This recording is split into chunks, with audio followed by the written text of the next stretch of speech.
మన Chiranjeevi vascular and multi speciality hospital దేశంలోనే best vascular and endovascular facilities and all multi speciality care. Suman TV ప్రేక్షకులకు నమస్కారం. శని వక్రగతి July 27 నుంచి అంటున్నాము. మరి అన్ని రాసులపైన కూడా ప్రభావం అయితే ఉంటుంది. అశుభ శుభ ఫలితాలు అయితే ఖచ్చితంగా ఉంటాయి. మరి శని వక్రగతి జూలై 27 అంటున్నాం కాబట్టి మీనరాశి నుంచే మొదలవుతుంది కాబట్టి ఆ రోజున మనం అంతా కూడా ఎలాంటి పరిహారాలు చేయాలి, ఖచ్చితంగా చేయాల్సిందే అని అంటున్నారు గురుగారు. అసలు ఏం చేయాలి ఏంటి ఈ వివరణ అంతా కూడా తెలియజేయడానికి ప్రస్తుతం మనతో పాటు ఉన్నారు ప్రముఖ జ్యోతిష్యులు బ్రహ్మశ్రీ నందిపట్ల శ్రీహరి శర్మ గురుగారు. వారితో మాట్లాడదాం. గురుగారు నమస్కారం. గురుగారు వాగర్థవివ సంపృక్తౌ వాగర్థ ప్రతిపత్తయే జగతః పితరౌ వందే పార్వతీ పరమేశ్వరౌ. ఆదిత్యాయ చ సోమాయ మంగళాయ బుధాయ చ గురు శుక్ర శనిభ్యశ్చ రాహవే కేతవే నమః. శృంగేరి జగద్గురు పీఠాధిపతులకి కంచి పీఠాధిపతులకి నమస్కారములు తెలియజేసుకుంటూ కార్యక్రమాన్ని ప్రారంభిద్దాం. తప్పకుండా. గురువుగారు మరి శని వక్రగతి జూలై 27 నుంచి అంటున్నారు గురువుగారు. 138 రోజులు ఖచ్చితంగా అన్ని రాసులపైన ప్రభావం ఉంటుంది అంటున్నారు. మరి ఏంటి గురువుగారు ఆ రోజే ఖచ్చితంగా ఏమైనా పరిహారాలు చేయాలా, చేస్తే ఏం చేయాలి?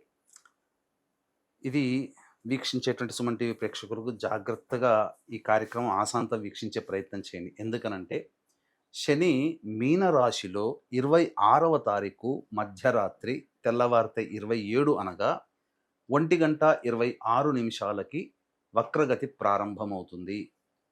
వక్రగతి అని అంటే ఇక్కడ మనము ఏదో గ్రహం వెనక్కి వస్తుందనేటువంటి అర్థం కాదమ్మా. గ్రహం ఎప్పుడు కూడా రుజుమార్గమే. ఒక్క రాహుకేతులు తప్ప మిగతా గ్రహాలు ఏది వక్రీకరణ అన్నా కూడా సహజంగానే రుజుమార్గంలో వెళుతూ ఉంటుంటాయి.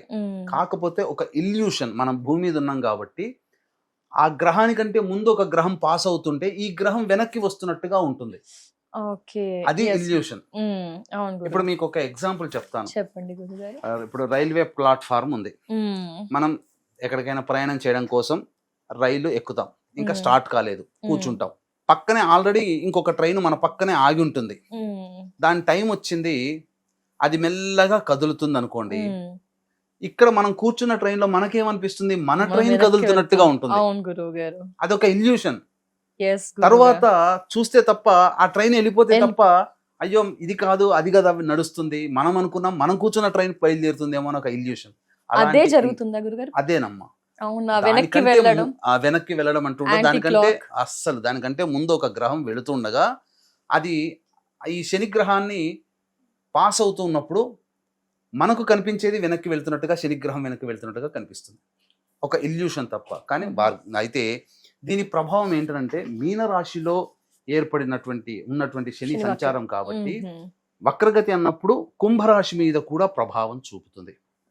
కాబట్టి ఇప్పుడు సహజంగా శని ప్రభావము మీనరాశిలో ఉన్నప్పుడు ఏ రాశుల వారికి ఎక్కువగా ఉంటుంది? కుంభ, మీన, మేషరాశి వారికి ఏలినాటి శని, మిథున రాశి వారికి కంటక శని, సింహరాశి వారికి అష్టమ శని, అలాగే ధనుస్సు రాశి వారికి అర్ధాష్టమ శని, అలాగే వృశ్చికము మరియు కర్కాటక రాశి వారికి యోగ శని, కన్యా రాశి వారికి దాంపత్య శని. వెరసి మేష, మిథున, కర్కాటక, సింహ, కన్య, వృశ్చిక, ధనుస్సు, కుంభ, మీన రాశుల్లో జన్మించిన వారికి శని మీన రాశిలో సంచారం చేస్తున్న కారణం చేత ప్రభావం ఏర్పడుతుంది.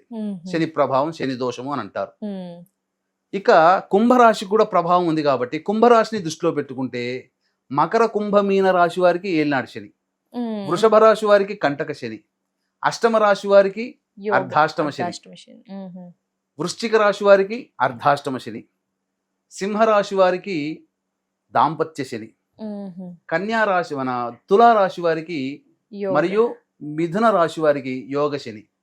కాబట్టి ఇక్కడ చూస్తే మొత్తం 12 రాశులకి ఈ శని సంచారము 27వ తారీఖు రోజున ప్రారంభమవుతున్నటువంటి శని సంచార ప్రభావము డిసెంబర్ 11వ తారీఖు వరకు ఉంటుంది.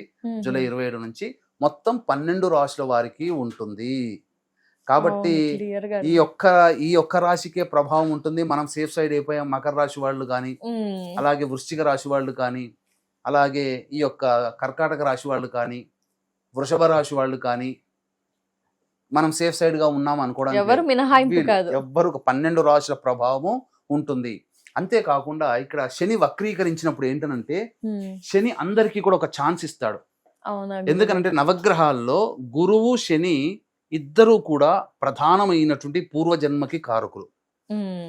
కాబట్టి ఏదైనా బ్యాలెన్స్ కర్మ ఏదైతే ఉందో ఈ 2 గ్రహాలు వక్రీకరించినప్పుడు ఆ బ్యాలెన్స్ కర్మ తీర్చుకోవడానికి జన్మెత్తుతారు. ఇక్కడ శని వక్రీకరిస్తున్నప్పుడు మనం గతంలో చేసినటువంటి పనులకి కానీ మళ్ళీ కొనసాగింప చేయడానికి శని అధికారం ఇస్తున్నాడు గత జన్మ పూర్వపుణ్యం వలన. అందుకనే ఒక పాస్ బటన్ నొక్కి మీరు మళ్ళీ గతంలోకి వెళ్ళండి, అన్ని రాష్ట్రాల వాళ్ళు మీరు ఏదైనా పెండింగ్ లో ఉన్నది ఇప్పుడు చేసుకోండి, లేదా పుణ్య ప్రభావం ఉన్నప్పుడు శని దగ్గరుండి నడిపిస్తాడు. గత జన్మకి పుణ్య ప్రభావం ఉంటే బ్యాలెన్స్ ఉంటే ఈ జన్మల్లో శని వక్రీకరించడం వల్ల మంచి చేస్తాడు. ఒకవేళ శని గత జన్మ కర్మదోషం ఉన్నదనుకోండి, పాపగ్రహ ప్రభావంలో కష్టాలు అనేటువంటివి ఉంటాయి. కాబట్టి ఈ రాశి వారికి పుణ్యము, ఈ రాశి వారికి యోగము, ఈ రాశి వారికే అవయోగము అని చెప్పడానికి లేదు. కాబట్టి వాళ్ళ వాళ్ళ జన్మ జాతక రీత్యా గత జన్మలలో పుణ్య ప్రభావం ఉందని జన్మ జాతకం చూస్తే అర్థమవుతుంది. కాబట్టి పుణ్య ప్రభావం ఉన్నదనుకోండి, ఇప్పుడు గతంలో వదిలిపెట్టినటువంటి పనులన్నీ కొనసాగించి సక్సెస్ సాధిస్తారు. గత జన్మ కర్మలో పాప ప్రభావం ఎక్కువగా ఉందనుకోండి, శని వక్రీకరించినప్పుడు ఏం జరుగుతుందనంటే ఇప్పుడు గత జన్మలలో ఆ ప్రభావం వల్ల కష్టాలు ఎక్కువగా పడుతుంటారు.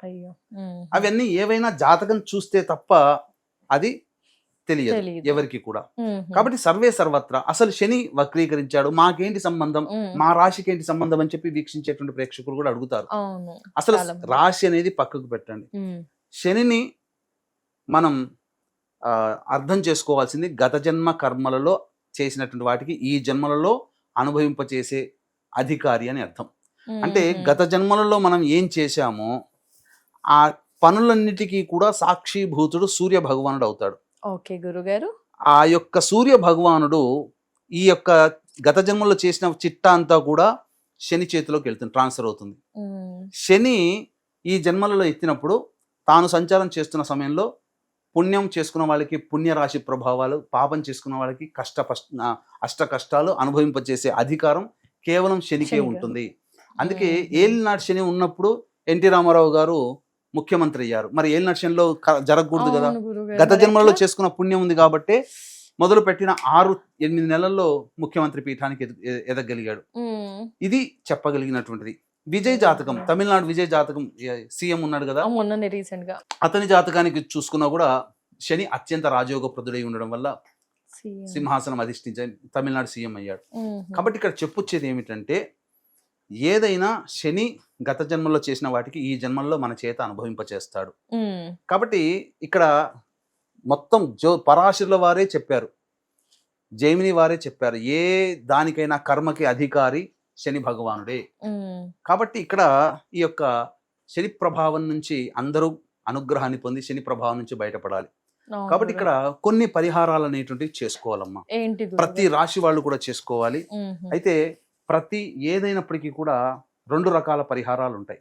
ఒకటి ఈ యొక్క సంబంధించినటువంటి దైవ పరిహారము, 2 మానవ పరిహారం. మానవ పరిహారం అంటే మనకు మనంగా చేసుకునేటువంటిది.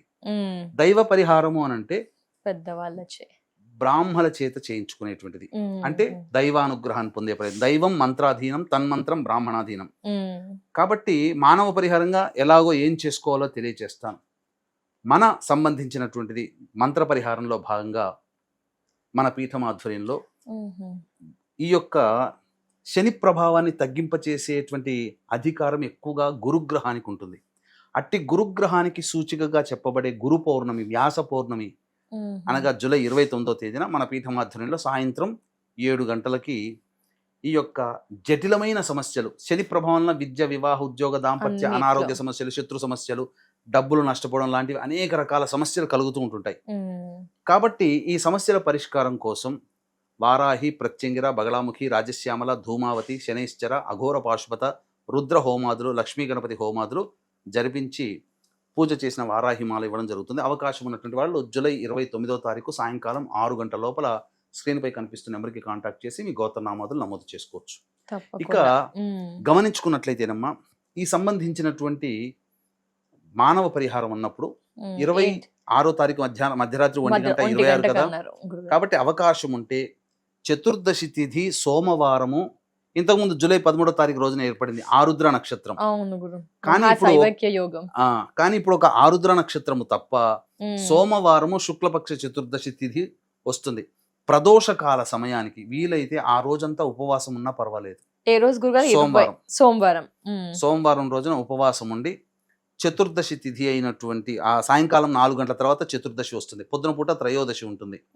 ప్రదోషకాల సమయంలో దగ్గరలోని శివాలయంలో నవగ్రహాల చుట్టూ శివాయ నమః అంటూ 27 ప్రదక్షిణలు చేసి శని భగవానుడికి కానీ లేదా ఆ శివాలయంలో ఉన్నటువంటి శివుడికి కానీ లేదా కాలభైరవుడికి కానీ నల్ల నువ్వుల నూనెతో అభిషేకం చేసి నల్ల చామంతి పుష్పాలు, నల్ల శంకు పుష్పాలు, నల్ల కలువ పుష్పాలతో స్వామిని అర్చిస్తే సకల దోషాలు తొలగిపోతాయి.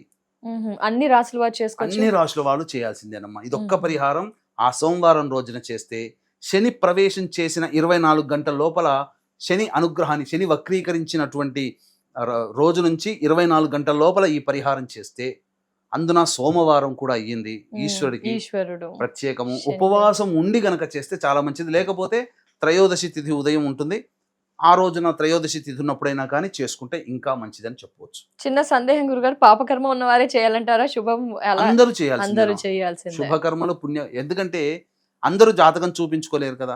కాబట్టి ఎవరు పాపకర్మ చేశారు, ఎవరు పుణ్యకర్మ చేశారు అనేటువంటిది అనుభవిస్తే తప్ప తెలియదు. శని ప్రభావం మొదలైనప్పటి నుంచి డిసెంబర్ 11 వరకు ఉంటుంది. కాబట్టి ఎందుకు సర్వే సర్వత్రా చక్కగా అందరూ చేసుకుంటే మంచిది కదమ్మా. ఎందుకంటే గత జన్మలో చేసుకోవచ్చు. 138 రోజులు కూడా మంచి ఫలితాలు ఉంటాయి. ఈ శని ప్రభావం వలన ముఖ్యంగా మోకాళ్ళ నుంచి పాదాల వరకు ఇబ్బందులు వస్తాయి, ఆర్థరైటిస్ ఇబ్బందులు వస్తాయి, ధనం నష్టపోతారు, చిన్నవాళ్లతో మాటలు పడతారు, ఆరోగ్యం దెబ్బతింటుంది. ముఖ్యంగా ఇలా ఒక శత్రు సమస్యలు పెరుగుతాయి, ఇచ్చిన డబ్బులు తిరిగి రావు, చెయ్యని తప్పులకు శిక్ష పడాల్సి వస్తుంది. ఇలా ఒకటా రెండా అనేక అష్ట కష్టాలు అంటారు కదా. ఈ అష్ట కష్టాలు శని ప్రభావంలో కలుగుతాయి. రాబోయే భవిష్యత్తులో వచ్చే ఇబ్బందుల్ని ముందుగానే మనం దైవానుగ్రహాన్ని పొందే ప్రయత్నం చేసుకుంటే ఆ ఇబ్బందులు ఏదో జై పాతాళ భైరవి అన్నట్టుగా పోదమ్మా. కానీ ఆ ఇబ్బందుల నుంచి ఆ ఇబ్బందుల శాతం తగ్గుతుంది. ఆ ఇబ్బందుల్ని భరించగలిగే శక్తి కానీ, ఆ ఇబ్బందుల నుంచి బయటపడడానికి మనకు తెలివితేటలు, మార్గము దైవమే సూచిస్తుంది. తద్వారా ఇబ్బందుల నుంచే బయటపడతాం. ఇది మనం కోరుకోవాలి తప్ప ఏదో స్విచ్ చేయగానే లైట్ వెలిగినట్టు, ఫ్యాన్ తిరిగినట్టు, ఏదో ఇట్లా పూజ చేయగానే అద్భుతాలు ఇట్లా గిర్రం తిరిగినట్టు ఏమీ జరగదు. కాకపోతే దైవానుగ్రహం ఉన్నవాడికి ఏంటంటే సునాయాసంగా పనులు కష్టపడకుండా కష్ట శాతం తక్కువ అవుతూ ఉంటుంది. దైవానుగ్రహం లేకపోతే ఎక్కువగా కష్టపడాలి. ఒక ఎగ్జాంపుల్ చెప్తానమ్మా. బండి మీద పోతాము, ఈ శని భగవాన్ని పూజ చేయించుకున్నారు చక్కగా వాళ్ళ దగ్గరలోని దేవాలయంలోనో లేకపోతే మన పీఠం గోత్రనామాలు నమోదు చేసుకోవడంలోనూ చేసుకుంటారు. చేసుకున్న తర్వాత బండి మీద వెళ్తున్న కింద పడే అవకాశం అని రాసిపెట్టింది అనుకోండి, గుడ్డ పేలికలు ఉన్న చోటనో లేకపోతే మట్టి అంటే దిబ్బ మట్టి అంటారు కదా, ఇసుక, అక్కడ ఉన్న చోట పడి చిన్న చిన్న దెబ్బలు తగిలిపోతారు, పక్కకు జరిగిపోతారు. ఏమి ఇబ్బంది లేదు, మళ్ళీ యథావిధిగా ఉంటారు, పెద్దగా బాధించదు. దైవానుగ్రహం లేదు, పెద్ద తప్పిదం నుంచి చిన్నదంటే చాలా ఉపశమనం కదా గురుగారు. దైవానుగ్రహం లేని వాళ్ళకి ఏంటి, కంకర్రాళ్ళు ఉన్న చోట, బండలు ఉన్న చోట పడి ఎక్కువగా దెబ్బతిని ఒక 10-15 రోజులు అవస్థపడి అప్పుడు కోలుకుంటాం. సో తేడా ఇది. పడడం గ్యారంటీ అంతే తప్ప మన జాతకంలో నువ్వు బండ మీదే పడతావు, ఇంత బండ కిలో పరిమాణము 2 కిలోల బండకు తగులుతావు, ఇలా ఉండదమ్మా. పడడం గ్యారంటీ.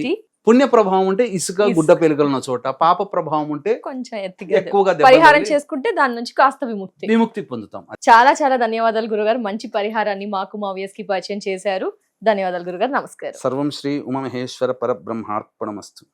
చూసారు కదా అండి, శని వక్రగతి గురించి అయితే గురుగారు పూర్తిగా వివరించారు. కాబట్టి మనలో అన్ని రాసుల వారు ఖచ్చితంగా గురువుగారు చెప్పిన పరిహారాన్ని అయితే పాటించాల్సిందండి, మంచి ఫలితాన్ని పొందవచ్చు. అదే విధంగా గురువు గారి ఆధ్వర్యంలో గురు పౌర్ణమి రోజు జరగబోయే క్రతువులో మీరు కూడా మీ గోత్రనామాదుల్ని ఖచ్చితంగా నమోదు చేసుకోవాలనుకుంటే కనుక స్క్రీన్ పై నెంబర్ ఉంటుందండి, మిగతా వివరాలని తెలుసుకోవచ్చు. నమస్తే.